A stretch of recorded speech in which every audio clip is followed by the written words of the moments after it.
अब ये बात कैसे करिए बेला हो के वो अच्छा का है वो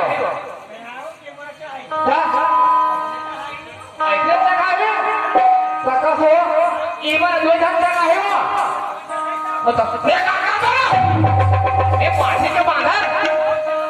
अच्छा कहां लग चल देखा बच्चा कौन सा कहां लग चल बैठे पोतना नहीं है वहां देखो पोतना चल चल के खाने वाली का मांगा हां ये भगवान है महाराज है जय गौरी महाराज है जय काली माता जी के साओ लेके लाइट में जीरो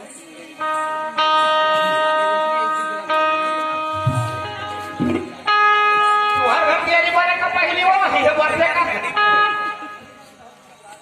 ये डोकरी ये चल चावल बच्चा खाना काबर मेरा हो थे सब ले भी आ रहा बंदी रे जाती सब खाना अच्छा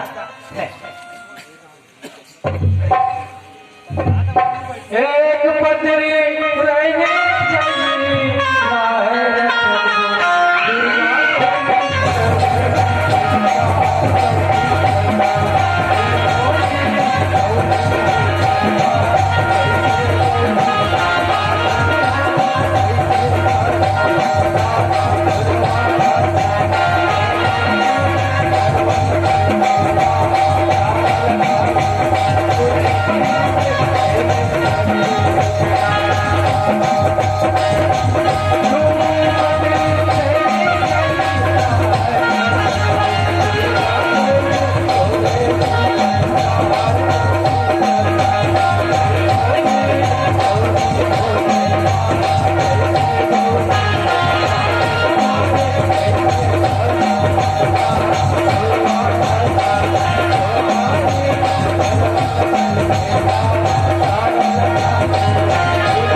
चाहिए हमारा नाम नाचन है राजा थे रे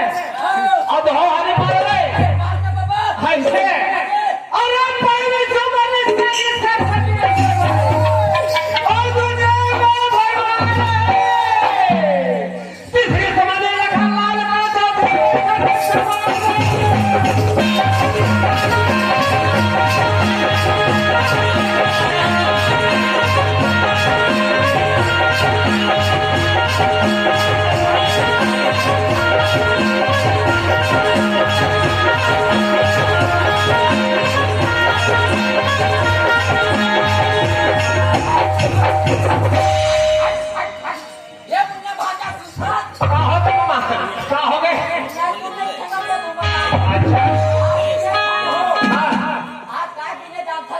लाल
से रे तू रे सन्ना सन्ना तुम देख के ला ठंडा कर ले तो महाराज ना ए भैया आए तो किसान घर बांध करे तो किसान घर सुनो तो दे सब में लग बांध करे रे बांध तो दे रे मेरे के घर बचे है काका घर अमरूद बढ़िया घर रे काका घर बांध रे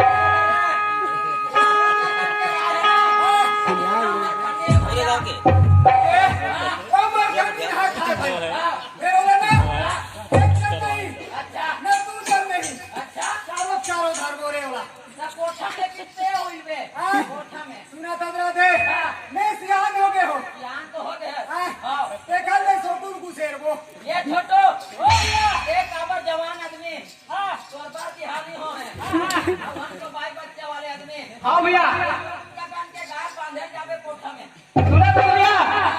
ये जानते छत का जाना तो हां बहुत बड़ा नाम बिहाव बिहार में है तोर तो ये जाना था जाना तो और कहूँ गाय को साफ पड़ा से मोटा निकल के था तुम्हारे पे तेरा अरे और कितना भीमा होता है सबसे सबले बड़े अपना जी बड़ा दे हां ये घर से नहीं बनेगा थे नहीं बने हमन खा खा मार रे खाने मारे चाहे पोंगे हम ही बात सार आओ नहीं जाने खाले भैया दे कहूं अगर कान ला धर दे अच्छा मैं अगर पूछी ताऊ धरू रे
अच्छा अच्छा ये दो बार पीले खाते से लगा थे बोला कैसे कैसे रहूं मैंने देख कर बात कर रहा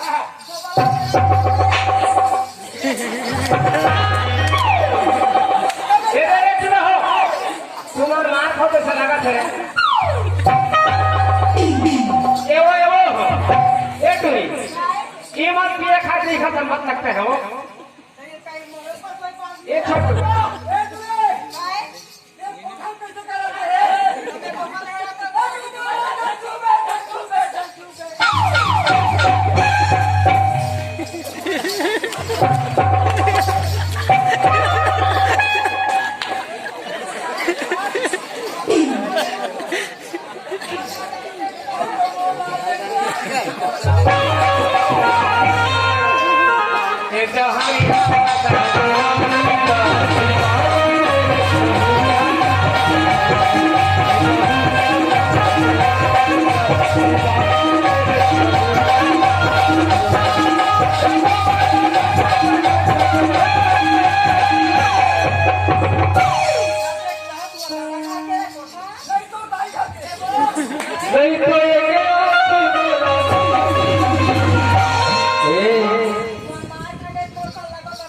सुनो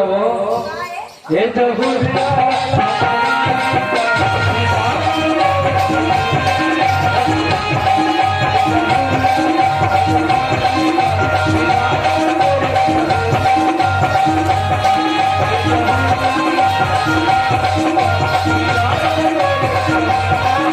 Thank you.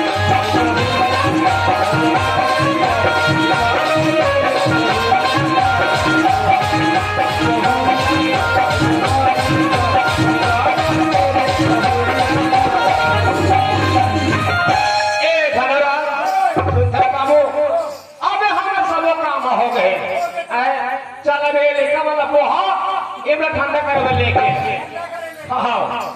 कब तेरा मारे एक बजा थावे मारा एक तो बच अरे खबर ध्यान माना मत जरूरी है बाबू चल मैं बुहा लेकर माना चल बुहा आओ दोई हो चलो आओ ये राजी को हटिया ना बुहा लगे मने बोल कमरा महारानी की चलो दूर बूढ़ी गाना कीजिए काम हो बढ़ा रे सुत गौरा